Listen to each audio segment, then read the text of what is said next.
Huawei Watch Fit 3 promises premium smartwatch brains in a featherweight fitness band body. Either we've reached the sweet spot where you get Apple Watch level polish without the Apple price, or this is another case of almost their tech roulette. On paper, it's criminally generous. A 1.82-inch AMOLED that hits up to 1500 nits, an aluminum frame that weighs basically nothing, built-in GPS, 5 ATM water resistance, Bluetooth calling, and up to 10 days of battery.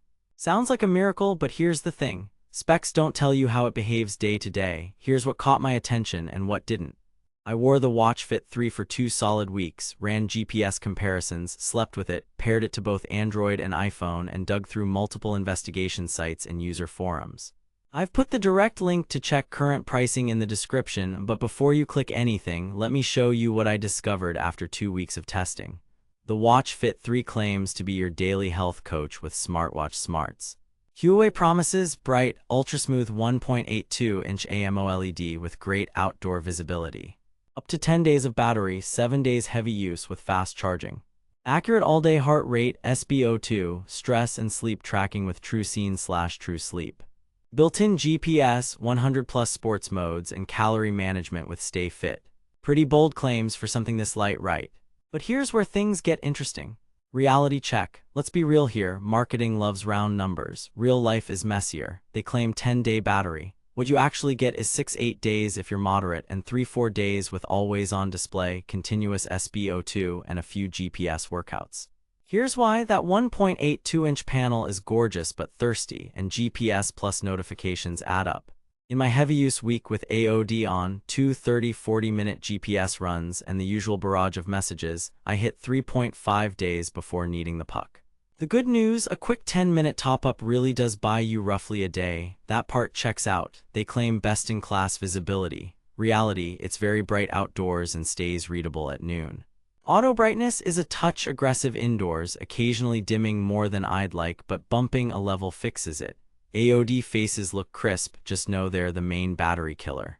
They claim accurate health data with TrueScene 5x sensors. What you actually get is band plus accuracy. Steady-state heart rate during runs matches a chest strap within 3-5 BPM most of the time. During intervals and HIIT, it lags and occasionally spikes or smooths the curve. That's optical sensor physics and wrist movement, not a Huawei scandal. SpO2 spot checks are consistent, but like every wrist device, it's not medical grade. Sleep tracking with True Sleep 4.0 is detailed, but it trends optimistic on deep sleep and occasionally labels late-night Netflix as light sleep if you barely move. The coaching tips are motivating but generic. They claim precise GPS. Reality, it's good in open sky, wobbly in urban canyons and under dense trees. Lock-on took me 10-20 seconds outside my building. In park loops, distance matched a dual-band Garmin within 0.3%. Downtown between tall buildings, I saw corner cutting and a few sidewalk jumps. That suggests single-band GNSS here. Dual-frequency accuracy is still reserved for pricier models. The route-back feature works, but don't expect breadcrumb-level hiking precision. They claim smartwatch features like calls, notifications, and apps. Here's the plot twist. Bluetooth calling works fine with a clear mic and decent speaker. Notifications are reliable but replies only on Android and only with preset quick responses. On iPhone, you're reading, not replying. App ecosystem, limited. This runs HarmonyOS with a lightweight app store. You won't find your favorite third-party apps or offline Spotify. Payments and voice assistant support are region-dependent and often missing altogether.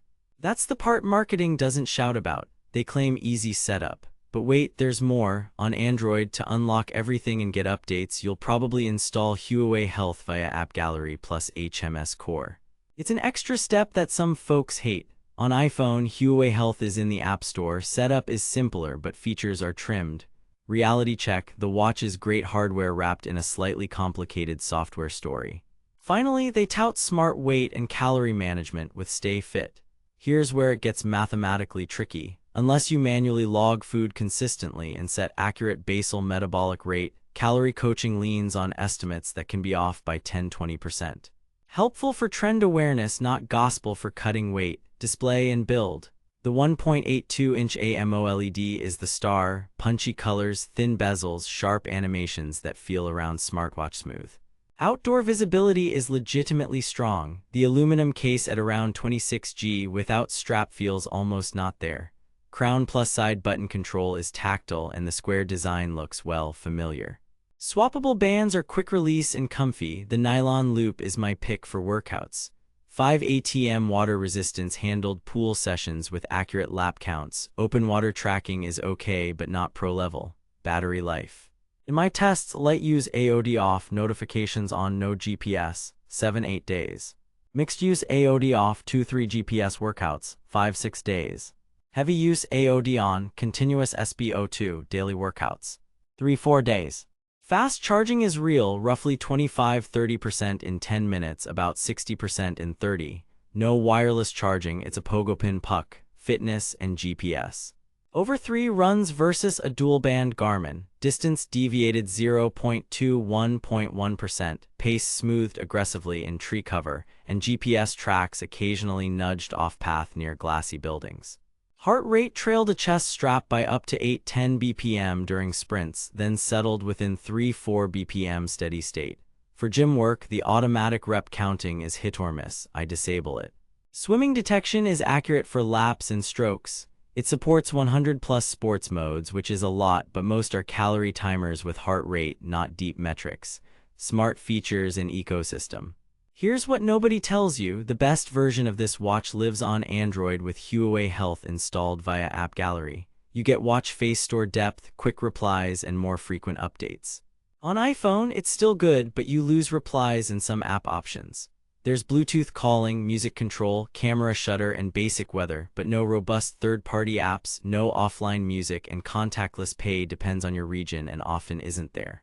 If you need Strava, check your region. Direct sync isn't guaranteed everywhere. Verdict: recommended with conditions. If you want a sleek, ultralight fitness-first wearable with a gorgeous screen, reliable notifications, solid battery, and good enough GPS, the Watch Fit 3 punches above its price. At its typical street price around the mid-$100s to low $200s, the value is strong. But skip this if you need seamless iPhone replies, robust third-party apps, contactless payments, or dual-band GPS accuracy for city marathons. Save your money for a Galaxy Watch or Apple Watch if you crave deep app ecosystems. Worth it if your priority is fitness tracking, comfort, and battery life with minimal fuss, and you're okay with Huawei's ecosystem quirks. Stay savvy out there. Thanks for hanging out with me. If this review saved you from wasting money or helped you find something actually worth buying, I've put the link to check current pricing and read more reviews in the description. And hey, if you do decide to buy through my link, it helps fund these investigations without costing you extra. Got questions I didn't cover? Drop them below. I read every comment. Next up, I'm pitting this against the Amazfit Active and Apple Watch SE to see which budget-friendly option actually delivers. Subscribe so you don't miss it. Catch you in the next one.